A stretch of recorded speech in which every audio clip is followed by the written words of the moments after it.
विश्वेशलिंगसंभूतं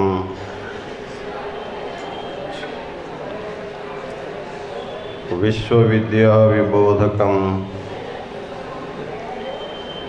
विश्ववन्द्यं सदा वन्दे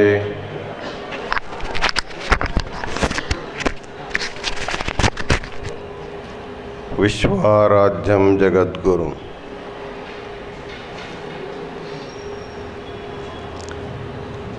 काशी विश्वाराध्य ज्ञान सिंहासन के गुरु परंपरा को अनंत प्रणिपात समर्पित करते हुए इस पवित्र तांडव स्तोत्र समारंभ में उपस्थित होकर वेदघोष किए हुए काशी विश्वाराध्य गुरुकुल के प्राध्यापक पंडित मल्लिकार्जुन शास्त्री जी, महिम्न स्तोत्र पारायण में भाग लिए हुए प्रभु स्वामी और वीरशैव विद्वत संघ के समस्त विद्यार्थीगण,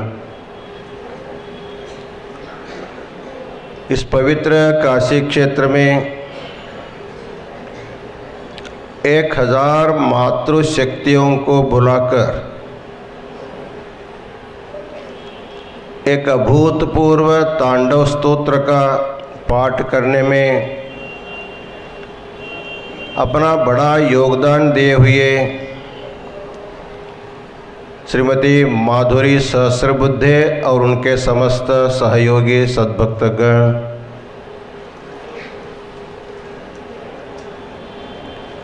आज का दिन हम आपके लिए बहुत बड़ा पुण्य का दिन है।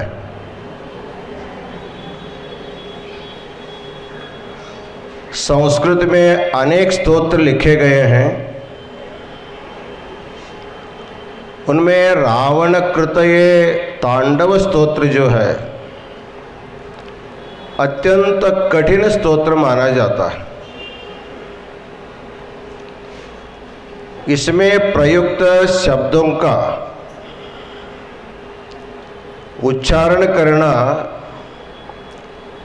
संस्कृत सीखे हुए व्यक्तियों के लिए भी कठिनता होती है, लेकिन आप सब लोग संस्कृत सीखे नहीं हैं, कुछ लोग सीखे भी होंगे, वो बात अलग है, लेकिन 90% लोग आप घर गृहस्थी संभालने वाले हैं, बाल बच्चों को संभालते हुए एक साल से ऑनलाइन के माध्यम से आप लोग घर बैठे बैठे शिव तांडव स्तोत्र का आप लोगों ने जो अभ्यास किया है,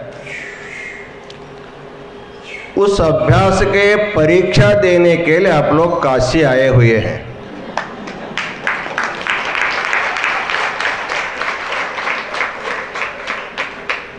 काशी आप लोगों के परीक्षा केंद्र है और परीक्षा लेने वाले कोई दूसरा नहीं, काशी विश्वनाथ ही आपका परीक्षा लेने वाले हैं।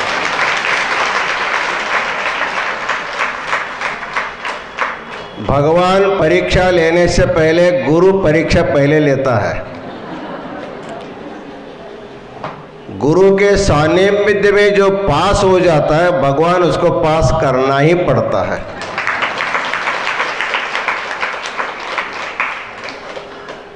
एक साल की तपश्चर्या है आप लोगों की, 1 साल की तपश्चर्या।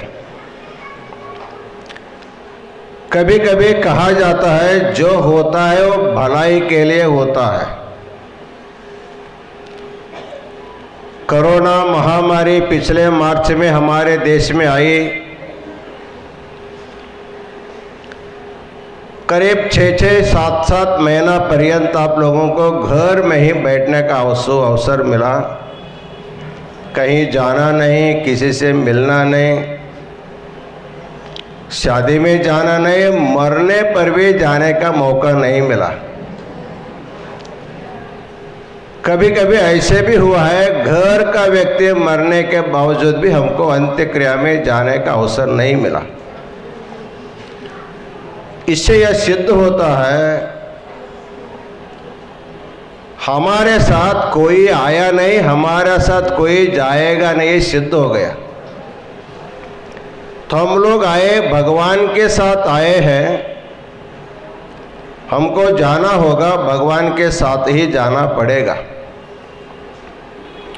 हमारे साथ सहवास करने वाला एक ही भगवान ही है।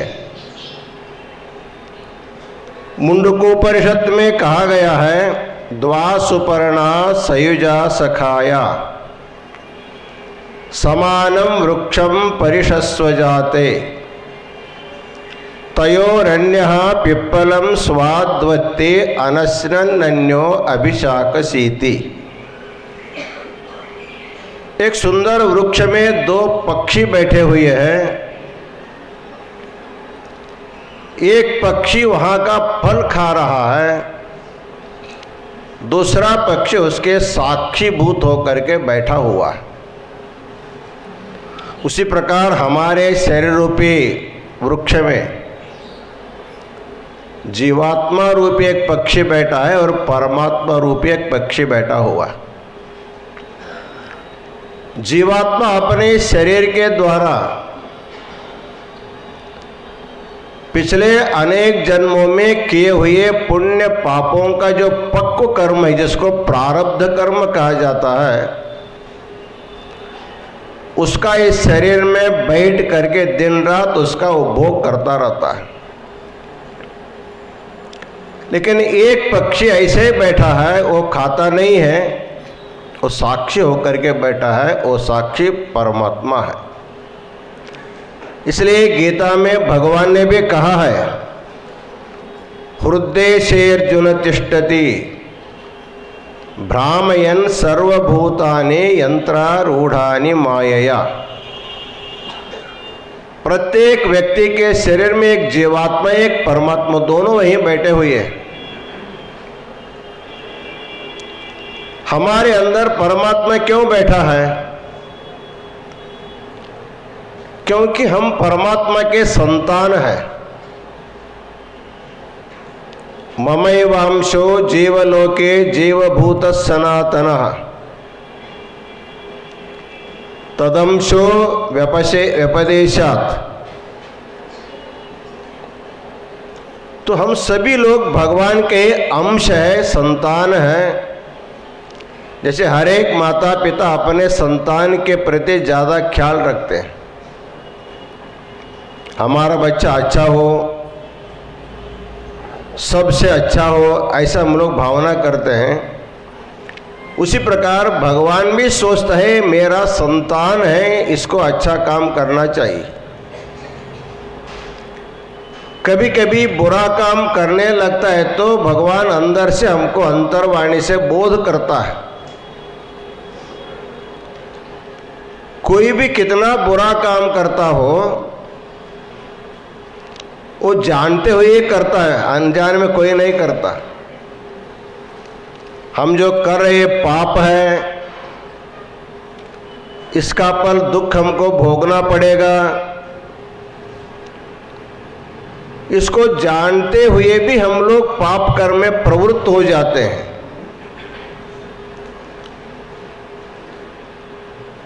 इस समय प्रवृत्त होने वाले जीवों को सजग करने के लिए भगवान अंदर से अपने अंतर्वाणी से बोलता है। भगवान के अंतर्वाणी को कोई कोई सुनता है, बहुत से लोग नहीं सुनते। हम हमेशा एक उदाहरण बताते रहते हैं। एक आदमी किराना दुकान में गया है कुछ सामान खरीदने के लिए। 20 रुपया का नोट दे करके उन्होंने 5 रुपया का सामान खरीदा।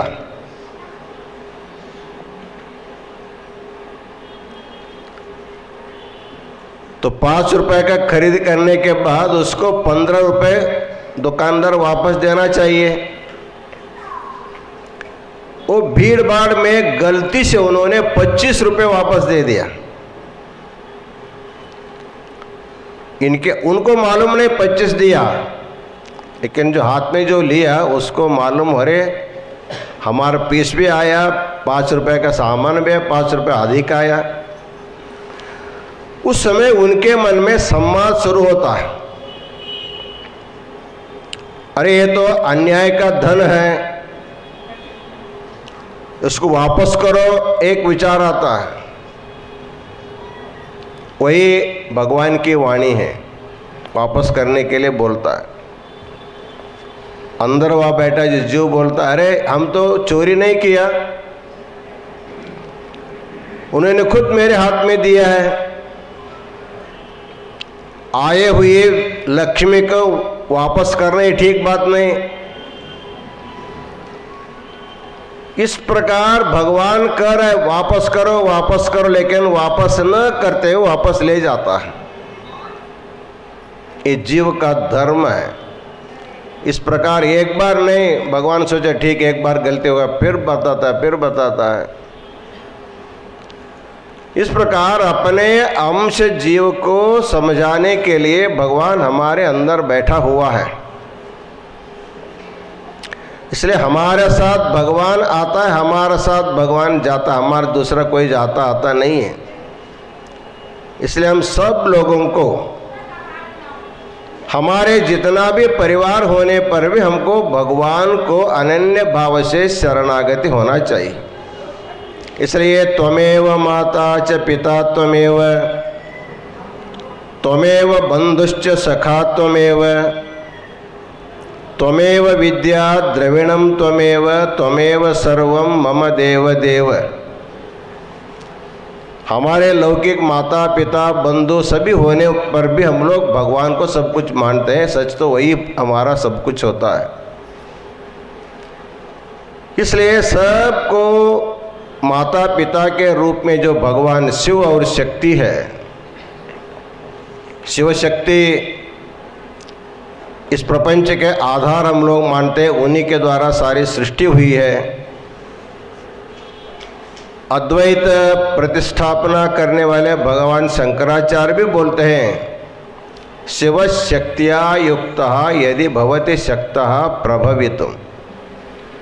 भगवान शिव यदि सृष्टि करना चाहेगा, अकेला कुछ भी नहीं कर सकता, उनको शक्ति का सहारा लेना पड़ता है। तो सारी सृष्टि में जितने भी स्त्री पुरुष हैं वो सभी शिव शक्ति के प्रतीक मानना चाहिए। प्रत्येक में शिव है, प्रत्येक में शक्ति भी है। ऐसे शक्ति विशिष्ट परशिव परमात्मा का हम लोगों को अपने माता पिता के रूप उसको ध्यान धारणा करना चाहिए। वैसे भगवान के भक्तों में, शिव भक्तों में रावण सबसे श्रेष्ठ शिव भक्त माना जाता है। एक बार रावण कैलाश पर गया है। उस समय कैलाश पर्वत में पार्वती परमेश्वर अपने कार्तिकेय का जन्मोत्सव बना रहे हैं, उसी में मग्न रहे। उस समय रावण के मन में इच्छा हुई, कैलाश पर्वत को लंका ले जाने की इच्छा हुई। बलशाली था, भक्त भी था। उन्होंने पूरा अपने हाथ पर्वत के नीचे डाल करके उसको उछलने लगा। उस समय कैलाश पर्वत हिलने डुलने लगा। भगवान को भी महसूस होने का भूकंप हो रहा है क्या। कार्तिक इधर उधर गिरने लगा, उनको संभाले। कैलाश पर्वत ऐसे क्यों डुल रहा है। भगवान शिव ने देखा, अरे हमारा भक्त हमारे पर्वत को ले जाना चाहता है। उस समय भगवान जो है अपने अंगुष्ठ से उस पर्वत को थोड़ा सा दबाया। दबाने के बाद इनके पूरा हाथ उसमें अकड़ गए। पर्वत तो स्थिर हो गया, ये अपने हाथ निकालने के लिए प्रयत्न करता है, हाथ आता नहीं। डालते समय तो डाला था, लेकिन वापस लेना मुश्किल हो गया। उस समय उनके मन में जो अहंकार था, शारीरिक बल का, अपने भक्ति का जो अहंकार था, वो चूर चूर हो गया। उस समय अपने उसी भाव से स्तोत्र करने लगा। उस समय रावण ने जो स्तोत्र किया है वही आप लोगों ने अभी तक गाया, उसका तांडव, शिव तांडव स्तोत्र कहा जाता है। नाट्यों में दो प्रकार नाट्य हैं। ये जो पुरुष जो करते वो नाट्य अलग है, स्त्रियां जो करते वो नाट्य अलग है। कोशों में कहा गया है पुम नृत्यम तांडवम प्रोक्तम स्त्री नृत्यम लास्य मुच्यते। जो स्त्रियां नाट्य करते उसको लास्य कहा जाता है, पुरुष जो नाट्य करते उसको तांडव कहा जाता है। तो तांडव नामक ऋषि ने इस नृत्य का विकास किया, आविष्कार किया, इसलिए उसके नाम से तांडव नृत्य प्रसिद्ध भी हुआ है। भगवान शिव ने इसको पहला कैलाश में रावण के स्तोत्र सुनते सुनते प्रसन्न होकर के भगवान नृत्य किया था। इस 17 श्लोकों का यह स्तोत्र है। इसको सुंदर, स्वच्छ, शुद्ध कंठ करने में और एक कंठ करने में आप लोग 1 साल आप लोगों ने तपश्चर्या किया है। हमें बहुत खुशी है। उस समय जब कैलाश पर्वत पर रावण ने जो गाया था, अपने 10 कंठों से गाया था, दशवक्त्र गीतम जो बोलते हैं ना, वो 10 कंठ से गाया था। लेकिन हमारे माधुरीताई सहस्र बुद्धे या 1000 कंठों को लाया है काशी में।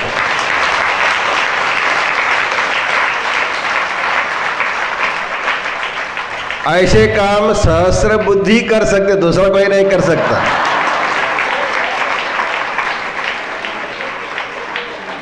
हम सब लोग व्यस्त बुद्धि के, एक बुद्धि के हैं, उनके पास सहस्र बुद्धि है। सहस्र बुद्धि का अर्थ होता है समष्टि जीवन, जिसको अकेले जीने में मजा नहीं है। सर्वे भवन्तु सुखिनः, सर्वे सन्तु निरामयाः, सर्वे भद्राणि पश्यन्तु, मा कश्चित् दुःख भाग् भवेत्। माधुरीताई अकेले आकर के यहाँ पर स्तोत्र कर सकती थी, लेकिन उन्होंने सोचा एक महिला दिवस होता है पूरे विश्व में, कल है ना महिला दिवस, तो महिला दिवस पर कम से कम 1000 महिलाओं को कैलाश ले जाने का विचार किया उन्होंने। कैलाश ले जाने का, जहां पर रावण ने इस स्तोत्र को पाठ किया था, वहां जाकर के 1000 मातृशक्ति के द्वारा उसको पाठ करने का संकल्प किया, कैलाश ला करके। खरोखर आप लोग कैलाश में आज है। काशी भू कैलाश माना जाता है। जिस समय रावण गया था उस समय भगवान शिव कैलाश में था, इस समय कैलाश में शिव नहीं है। देवोदास नामक राजा के भक्ति के कारण कैलाश छोड़ करके जो विश्वनाथ काशी आए हैं वापस गया नहीं है, इसलिए काशी को अविमुक्त क्षेत्र कहा जाता है। इस क्षेत्र को भगवान विश्वनाथ कभी छोड़ता नहीं। कैलाश छोड़ सकता लेकिन काशी नहीं छोड़ता, इसलिए काशी में विश्वनाथ का नित्य निवास है, अर्थात काशी कैलाश है। आप लोग काशी आकर के जो रावण का तांडव स्तोत्र पाठ किया, रावण ने 10 कंठों से किया था, 1000 कंठों से करके भगवान विश्वनाथ को अप्रसन्न किए हुए हैं। इस स्तोत्र के फलश्रुति में कहा गया है, पूजावसान समये दशवक्त्र गीतम यशंभ पूजनमिदं पठति प्रदोषे तस्य स्थिराम रथ गजेंद्र तुरंग युक्ताम लक्ष्मीं सदैव सुमुखीं प्रददाति शंभु। स्तोत्र करने के लिए समय बता गया, प्रदोष समय। वैसे तो प्रदोष महीना में एक प्रदोष दिन आता है, त्रयोदशी को प्रदोष दिन मानते हैं, लेकिन प्रतिदिन भी प्रदोष होता है। सूर्यास्त होने के बाद 1 घटिका के बाद जो समय होता है, अर्थात रात्रि का प्रथम प्रहर जिसको बोला जाता है, उसको प्रदोष कहा जाता है। अर्थात प्रति दिवस प्रदोष होता ही है। मास में एक प्रदोष होता है और माघ मास में प्रदोष महाशिवरात्रि के नाम से कहा जाता है। तो प्रदोष समय में जो इस स्तोत्र का पाठ करेगा भक्ति से, उसको भगवान क्या प्रदान करता है? तो रावण को भगवान ने सोने की लंका प्रदान किया था। स्तोत्र के प्रसन्न होकर के सोने का नगर भगवान ने दिया था। उनके द्वारा रचित इस स्तोत्र का कोई भी भक्त कहीं भी बैठ करके जो करेगा, उसके लिए कहते हैं तस्य स्थिराम रथ गजेंद्र तुरंग युक्ताम लक्ष्मीं सदैव सुमुखीं प्रददाति शंभु। इस स्तोत्र का नित्य पाठ करने वालों को संपत्ति की कभी कमी नहीं होती है। आपको भरपूर संपत्ति मिलती है और प्रसन्न लक्ष्मी की प्राप्ति होती है। आदमी जब प्रसन्न रहता है तो स्थिर रहता है, जो दुखी होता है तो चला जाता है। इसलिए प्रतिदिवस आप तो इसको साल भर पाठ किए तो इसके छोड़ना नहीं। अपने घर जाने के बाद भी प्रतिदिन प्रदोष समय में अपने अपने घर में इसको पाठ करते रहेंगे। अपने घर के लोगों को साथ में लेकर करेंगे, अपने मोहल्ले के लोगों को साथ में करते रहेंगे। जैसे एक सहस्त्रबुद्धे 1000 महिलाओं को जोड़ा है, आप लोग एक एक सहस्त्रबुद्धे हो जाइए और एक एक व्यक्ति 1000 लोगों को आप तैयार करेंगे तो घर में एक महिला सुधर जाती है तो पूरा घर सुधर जाता है।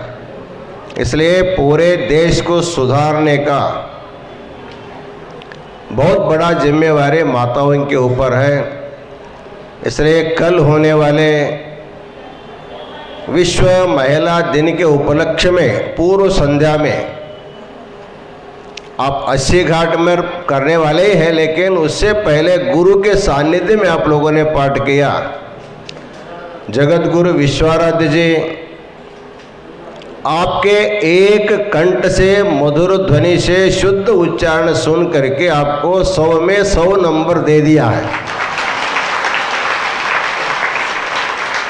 और भगवान जो भी दे उसके 100 के ऊपर आपको और मिलने वाला ही है। इसलिए आप काशी में आकर के साल भर जो आपके तपस्या रहते हो आप उसमें पास हो गए हैं। तपो ही मूलम सर्वासाम सिद्धि नाम यज्जगत्रये तपस्तत् काय मूलम ही तस्मात् कायम न संत्यजेत। सभी प्रकार के अपेक्षाओं को सिद्ध करने के लिए तप एक ही अमोघ साधन माना जाता है। ये स्तोत्र भी बड़ा आपके लिए तपश्चर्या है। इसी प्रकार आप गृहस्थ जीवन में होते हुए भी तपोमय जीवन बिताएंगे तो गृहस्थ निवृत्त रागस्य गृहम तपोवनम, राग द्वेष मात्सर्य से मुक्त होकर के सबके साथ समाभाव व्यवहार करते रहेंगे तो आपका घर ही तपोवन हो जाता है। इतना ही नहीं, आपका जो काय है वो कैलाश हो जाता है। हमारे शरीर में जो षट चक्र की बात करते हैं, उसमें जो सहस्त्र चक्र जिसको हम लोग कहते हैं, वही तो कैलाश माना जाता है। इसलिए हर एक व्यक्ति का शरीर में सहस्रार में कैलाश है, वही भगवान शिव बैठा रहता है। आप अपने सहस्रार में ध्यान लगाते हुए स्तोत्र का अपने घर में रोज अवश्य करें। इतने लोगों को जुटा करके, इतने लोगों को, महिलाओं को जुटाना संभालना सामान्य काम नहीं है। एक जगह 1000 महिला शांति से बैठे हैं तो ये शिव तांडव स्तोत्र की महिमा है और दूसरी कोई महिमा नहीं है।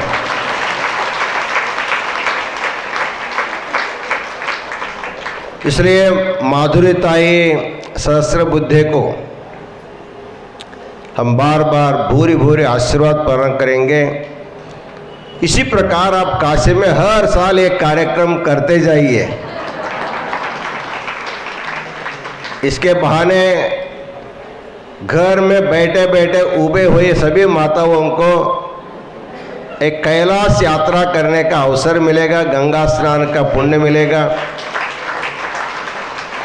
और जब भी आप लोग आएंगे, जंगमवाड़ी मठ आपके लिए अवश्य जगह देगा ही देगा है। तो आज का कार्यक्रम अतिशय सुंदर कार्यक्रम संपन्न हुआ है। भोलेनाथ विश्वनाथ विश्वाराध्य जी की कृपा आप सभी के ऊपर सदैव रहे। आप लोगों को संपत्ति की, ज्ञान की कमी कभी न हो, ऐसे मंगलाश्रम प्रदान करते हुए आप सभी लोगों के तरफ से माधुर्यताई का सत्कार किया गया। उसमें आप सब लोग आ गए, क्योंकि सहस्त्र बुद्ध है ना, उनके आप सभी बुद्ध उन्हीं के पास चले गए हैं। उनके द्वारा आप सबको सत्कार संपन्न हुआ है। आज का कार्यक्रम अत्यंत सुंदर हुआ, इसलिए सबको फिर एक बार मंगल आशीर्वाद प्रदान करते हुए हम अपना आशीर्वचन पूर्ण करते हैं। ओम शांति शांति शांति। आपके चल बा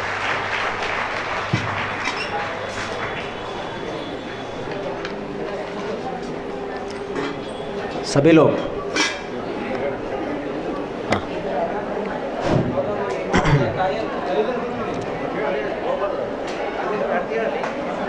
श्री विश्वाराध्याय मंगलम शिव विश्वैकपालाय मंगलम। श्री विश्वाराध्याय मंगलम शिव विश्वैकपालाय मंगलम। विश्वेशजाताय विश्वादिबीजाय श्री विश्ववन्द्याय मंगलम शिव विश्वैकपालाय मंगलम। चरवृन्दवन्द्याय मंगलम वर चरणेते बोधाय मंगलम। गुरुरूपधराय गुरुराजराजाय परिभूतदेहाय मंगलम शिव विश्वैकपालाय मंगलम। भवमूलभङ्गाय मंगलम शिव शिवलिङ्गसंगाय मंगलम। भवमङ्गलाङ्गाय शिवपिङ्गचूडाय कवितुङ्गसेव्याय मंगलम शिव विश्वैकपालाय मंगलम। काशीपुरेशाय मंगलम कवि काशीनाथेशाय मंगलम। क्लेशापहराय पाशप्रमो मान्याय मङ्गलं शिव विश्वैकपालाय मङ्गलं श्रीविश्वाराध्याय मङ्गलं शिव विश्वैकपालाय मङ्गलं शिव विश्वैकपालाय मङ्गलं कर्पूरगौरं करुणावतारं संसारसारं भुजगेन्द्रहारं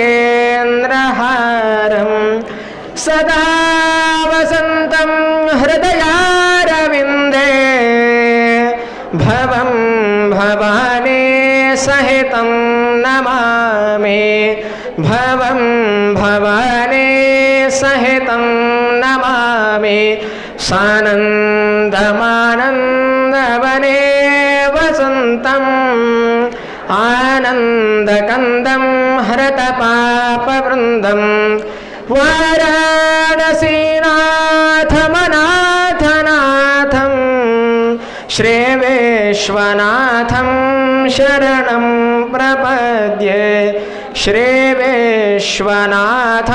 शरणं प्रपद्ये विश्वेशलिङ्गसम्भूतं विश्वविद्याविबोधकं विश्ववन्द्यं सदा वन्दे विश्वाराध्यं जगद्गुरुं विश्वाराध्यं जगद्गुरुं जय मंगलम जय हर नमः पार्वती पतये शिव हर हर हर हर महादेव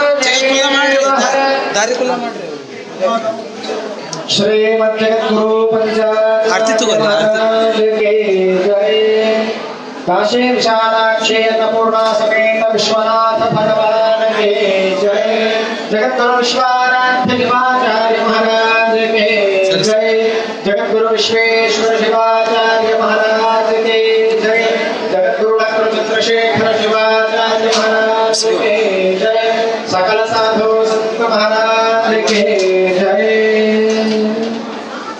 ओम तत्सत